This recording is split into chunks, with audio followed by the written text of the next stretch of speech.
Assalamualaikum warahmatullahi wabarakatuh.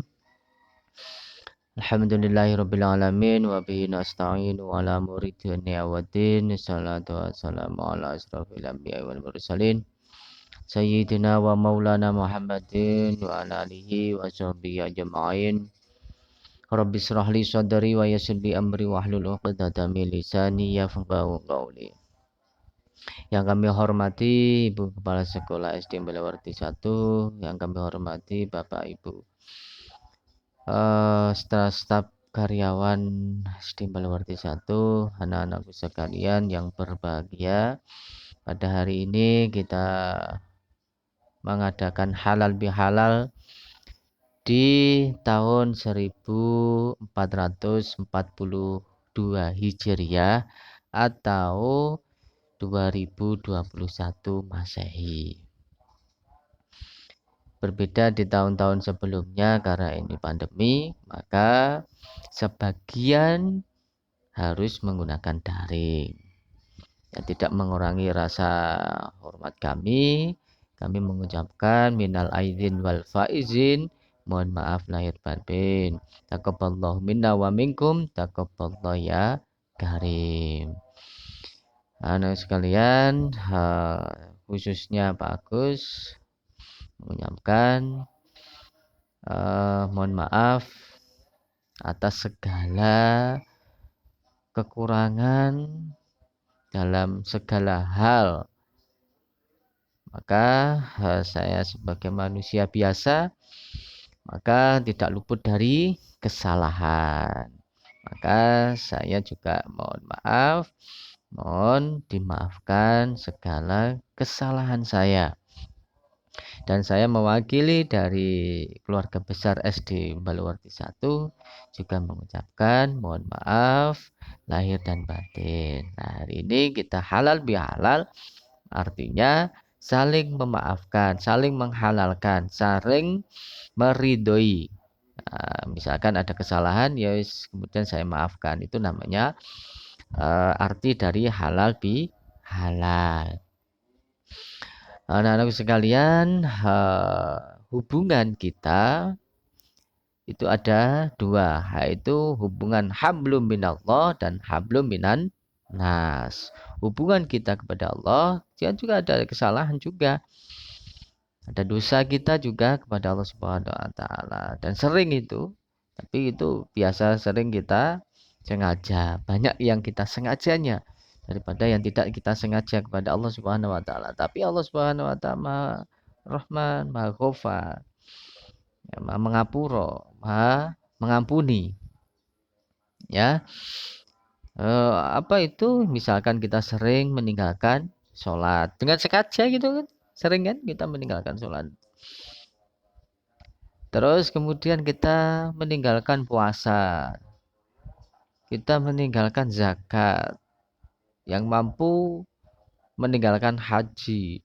Itu sering, tapi kita kalau kita hubungan dengan Allah Subhanahu wa taala seperti itu, misalkan kita meninggalkan sholat, kita tobat tidak meninggalkan sholat lagi, kita rajin sholat, itu sudah cukup.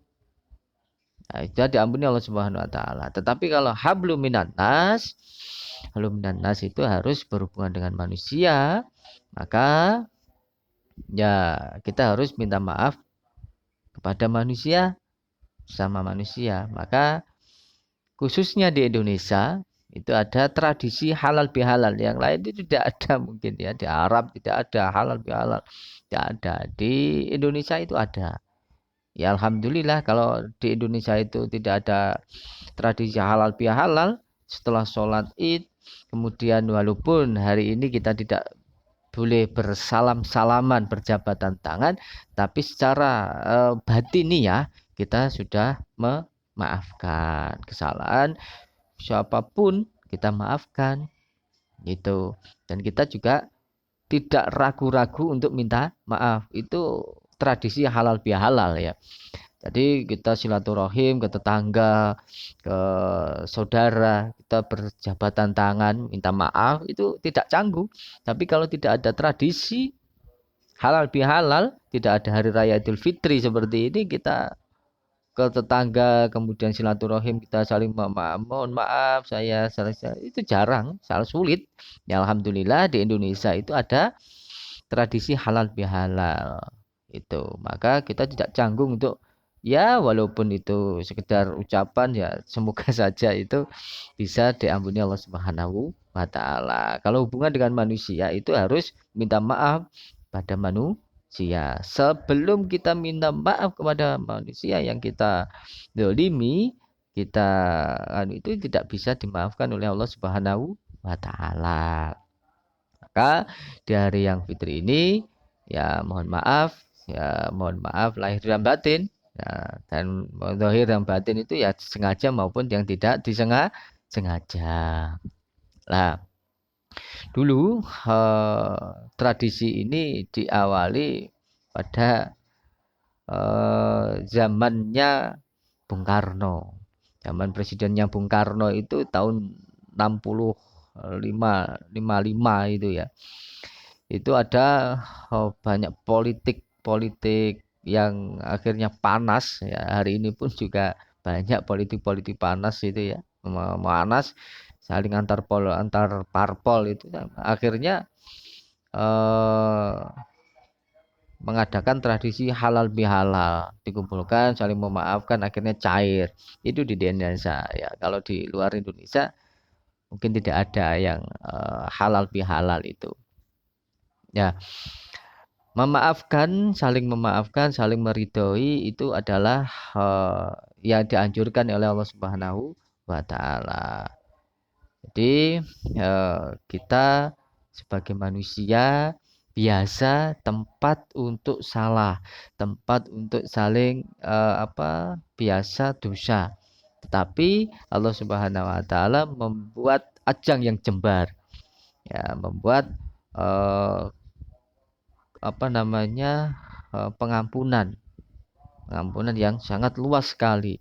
Sama manusia juga sama, kita juga dianjurkan untuk saling memaafkan, dan memaafkan ini harus semuanya, baik itu saudara kita ataupun tetangga kita atau musuh kita, bahkan seperti itu kita harus juga kalau ada yang minta maaf kepada kita, kita wajib memaafkan.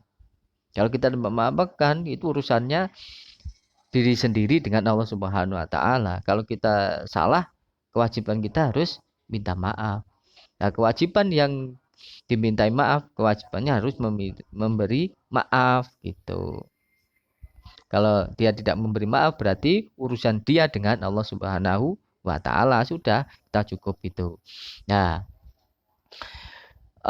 ya memang sulit ya memaafkan kepada mungkin dengan sama selain saudara kita, selain orang yang kita cintai, orang yang terdekat dengan kita. Ya contoh saja misalkan ya ada orang yang tidak kita kenal, kemudian naik sepeda motor kita di breng-breng itu, weng reng reng gitu ya, mendahului kita, akhirnya kita terkejut, ya terkejut, kaget itu ya. Ya itu kita marah kan, nah, marah karena kita tidak kenal dengan orang itu, tidak kenal dengan orang itu, maka kita marah. Kecuali dengan kita kenal dengan itu, misalkan eh, saudara kita ataupun bahkan kakak kita, saudara kita ya, bahkan anak kita itu, misalkan kita breng-breng gitu ya, breng disalib, didahului ya, dengan naik sepeda motor ya, kita maafkan saja, gampang itu memaafkan ya. Sebenarnya sing hati-hati telele ojo belayaan lek numpak motor kan gitu. Tapi kalau orang lain, wow, kurang ajar anak sopo kan gitu. Nah itu lah. Maka dulu Nabi Ibrahim ini cerita ya, kisah nyata itu. Nabi Ibrahim itu dimi'rajkan oleh Allah Subhanahu wa taala seperti Nabi Muhammad itu ya. Nabi Ibrahim juga dimi'rajkan, diberitahu oleh Allah Subhanahu wa taala jalan-jalan ke surga, ke jalan-jalan kan apa namanya eh, diperlihatkan umat-umat terdahulu. Nah, umat-umat terdahulu itu juga ada yang maksiat kepada Allah Subhanahu wa taala. Misalkan suruh sholat, ya orang-orang kafir lah bahasanya. Orang-orang kafir yang tidak muslim, yang tidak taat kepada Allah Subhanahu wa taala. Nah, ini ada makhluk yang seperti itu diberitahukan Allah Subhanahu wa taala kepada Nabi Ibrahim. Ini menurutmu gimana Nabi Ibrahim? Misalkan orang-orang yang kafir, orang-orang yang tidak taat kepadaku, ya bunuh saja gitu kan. Habisi saja ya Allah itu orang-orang yang maksiat pada engkau. Nah, kenapa? Ya kurang ajar, wong makan itu makan rizki dari engkau, bumi itu dari engkau, bumi engkau, tapi tidak mau menyembah engkau. Dan terus gimana? Matikan saja, bunuh, matikan. Dibunuh oleh Allah Subhanahu wa taala. Dimatikan. Mati.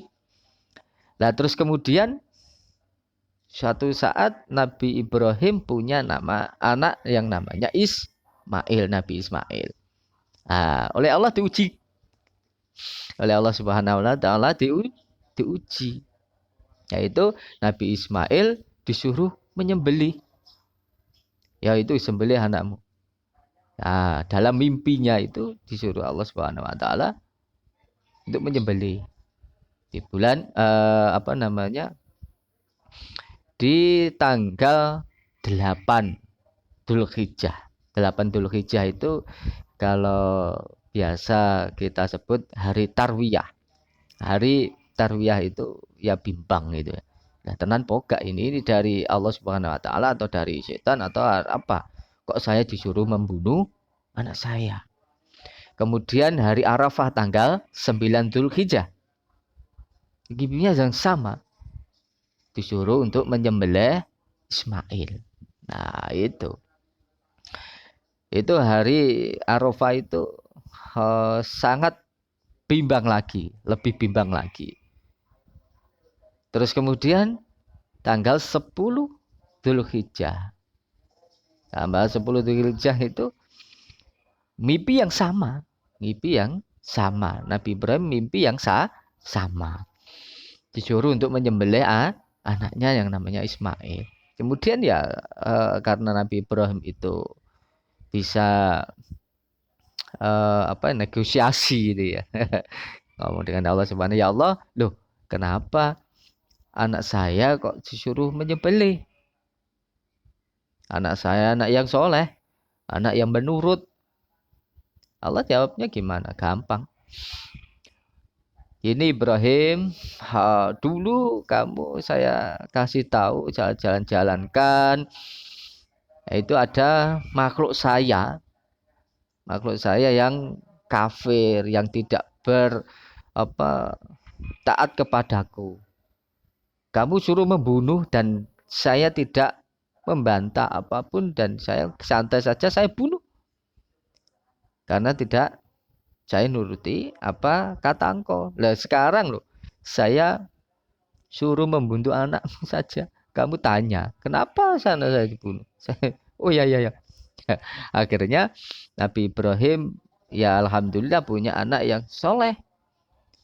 Nabi Ismail jak petung gitu kan. Ya, jak petung diskusi musyawarah. Ini saya bermimpi berturut-turut sampai 3 kali Allah Subhanahu wa taala untuk menyembelih kau.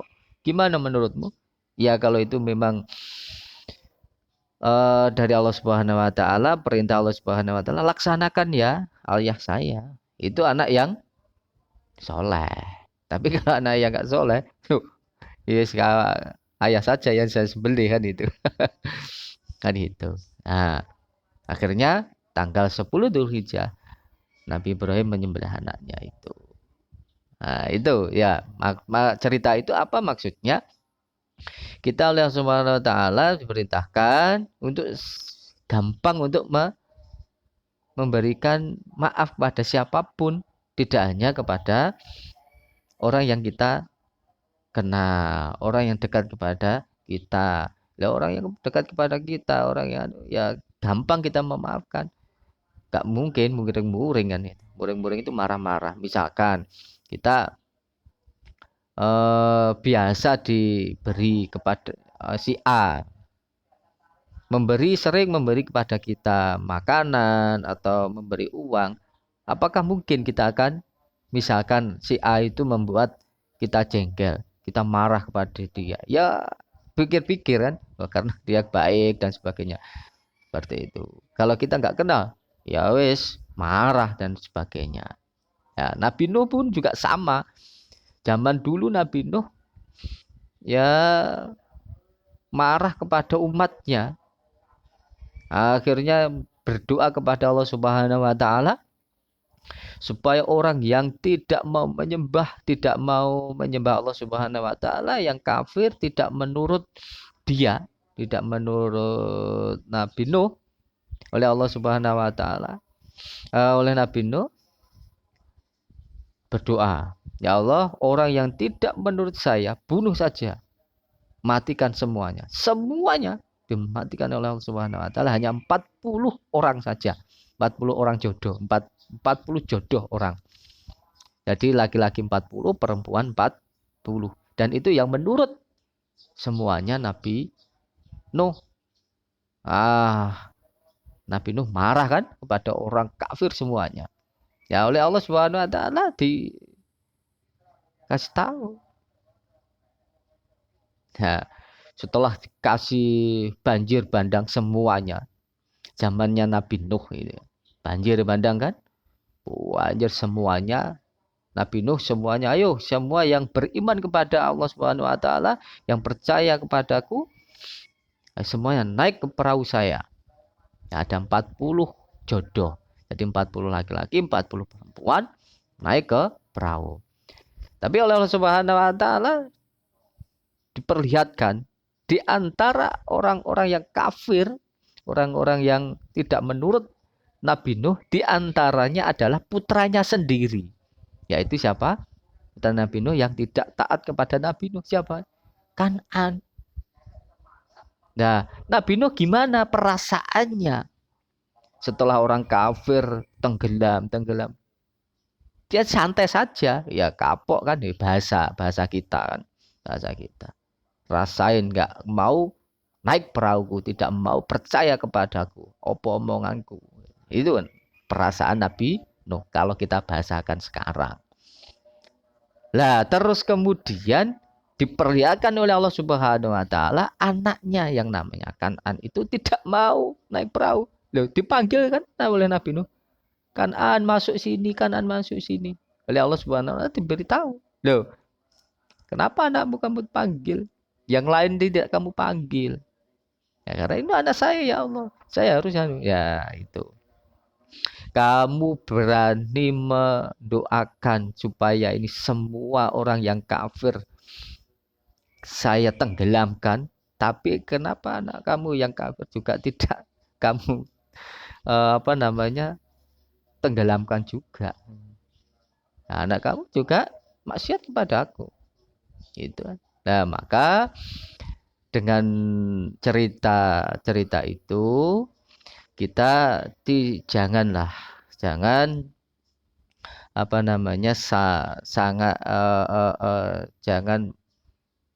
gampang-gampang mendoakan jelek, menjelekkan orang yang tidak kita kenal, menjelekkan orang yang musuh kita, tidak suka kepada kita, tidak masalah. Ya kita semuanya sama, entah itu saudara kita, anak kita, orang yang tak kenal, ya kita maafkan. Semoga sekian dulu, semoga ini ada manfaatnya cerita-cerita dari Pak Agus. Semoga di tahun ini kita diberkahi Allah Subhanahu wa taala, kita diterima amal ibadah kita, puasa kita, dan semoga kita di tahun depan dijumpakan lagi di bulan Ramadan, kita bisa puasa lagi di bulan Ramadan, sehingga kita jumpa lagi di Hari Raya Idul Fitri di tahun depan. Amin, Allahumma amin. Wallahul muwaffiq ila aqwamit thoriq. Assalamualaikum warahmatullahi wabarakatuh.